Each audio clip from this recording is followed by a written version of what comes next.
the South African water polo team will really be impressed with the kind of level and the quality of the players that we have so far that are being produced in the country.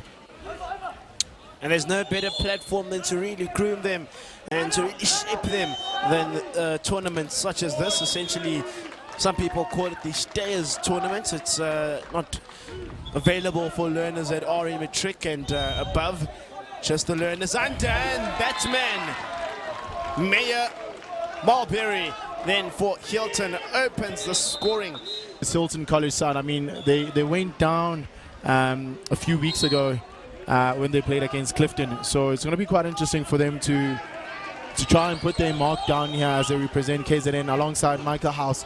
So they'll really be hoping to salvage a few points here and start off on a great term here. And as you can see, they're already 1 point up. And Meyer cuts back in field, looks for the up and on. What a hit! What a start from Phillips. It was that back pass there and the back finish. That was sensational. Literally, that was textbook stuff. I think so lovely, the back shot when it really does come away. Right, and he executed there to perfection. Let's look at the replay. Oh, would you look at that? Absolutely sublime. 5 meter foul by Meyer. Here's the chance now for the first score.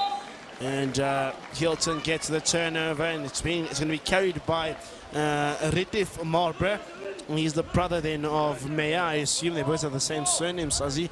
And it doesn't often happen that it's just by coincidence. Another 5 meter foul goes the way of Hilton. Hilton really trying to get a bit more possession, and it's in. Absolute cracker. Showstopper by Tristan Ace. What a hit. That was really solid. Is Tristan Ace as he's getting his teammate. Just look at that. Great stuff here. He looked, he scanned, and he saw a gap. Great execution. They've been steady at the back, Hilton.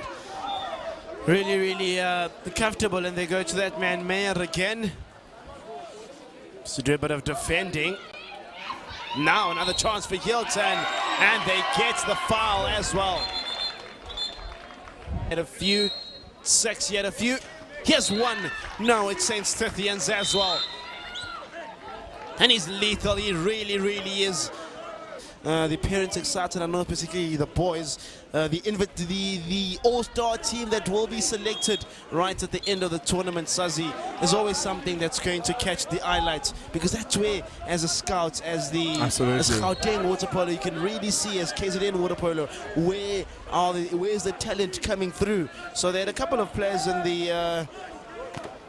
that all-star team, Hilton, last year when they played in the final. I'll let you know the names as the game progresses. But that's so exciting, Sazi. I'm so excited to see as to who exactly will make that invitational team this year. The all-star team, you know, it's usually dominated by 6 players, and that's by no surprise, seeing how many titles they've won here at St. Stithians. Oh, that's Meyer Mulberry again. That's a hat-trick then for him thus far. Get a few players who will be a bit grounded and start selecting your key individuals. But it's also a great take here from Hilton. Now Ace wins the foul. Finishes here, just like Ace at the moment, who goes in, finishes solidly. That's number 2 for Tristan. So how far will Hilton go here? They really do love themselves, really going far in these tournaments. We know how much they heavily invest. Hilton, they beat DHS then at that tournament by 15 goals to 3. DHS actually hosted the under-13 Michael Samuels water polo tournament, I think about 2 weeks ago then. I know how much of an impact Mike Samuels had in the Natal region when it came to polo. Another one! And they're cooking up something, are they not? That time it's Matthew Thomas. You know, what they can showcase, I mean, they do have a strong side, like the likes of Greg Fenter, Samuel Lassie, and even Samuel Matson, you know, and De Villiers. So you do have a key impactful players. They just haven't found their groove yet. But, you know, it is quite a a massive gap between the two. It's a 6-point gap that they'll probably have to try and come back to. But what do you think? Do you think what does he think? And he thinks that that is. And then Samuel Watson once again. Just as I'm speaking about him, you know, he just does what he does best, and that was a solid hit. This does offer, really is the beginning of the water polo season. Will go all the way until about May, March, if you may. And many of these learners will be looking then to be selected for Natal. There's a second one then. Hanu Petersen gets his second, and Hilton's number 7 as they once again go to the bench. And I think they also administer their changes really, really well. Coach Jason Salerno knows just how to manage his players. Counter drive. Michael Gary over the top for Oliver Mattison. Number 8, Sazi.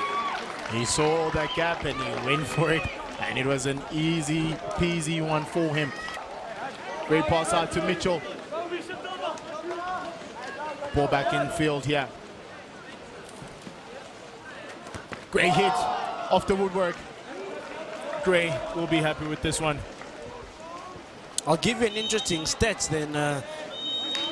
So the 2017 final participated right here of this very tournament, participated between these two teams.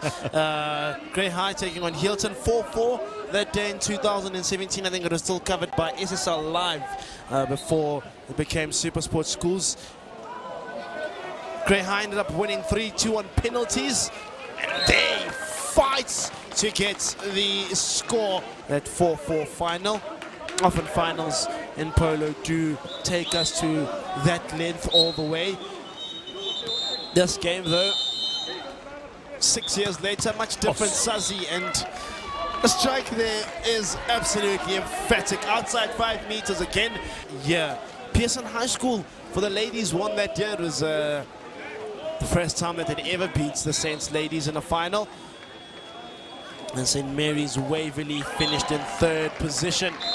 St. Dom's usually also play really well at this competition. We'll see how they pan out. Of course, there's, you know, kudos to the likes of the Grey High coach like Rich Snailing, and also Hilton College coach as well, Jason Salerno. So it's the type of level on the quality of players that we're producing that, you know, the likes of American water polo associations and even universities are quite interested in our players. So it's a really, really great platform.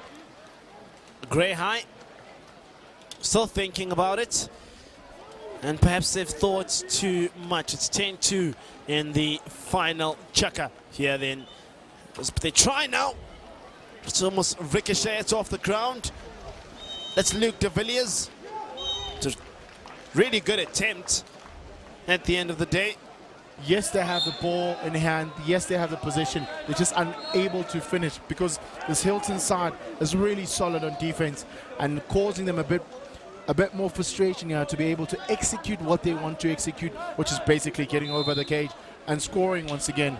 So maybe they should probably opt for a different strategy here, Tando. Hilton still very comfortable with it, and look at that, man. Oh, that's beautiful. Mitchell forces the foul from Oliver Mattison.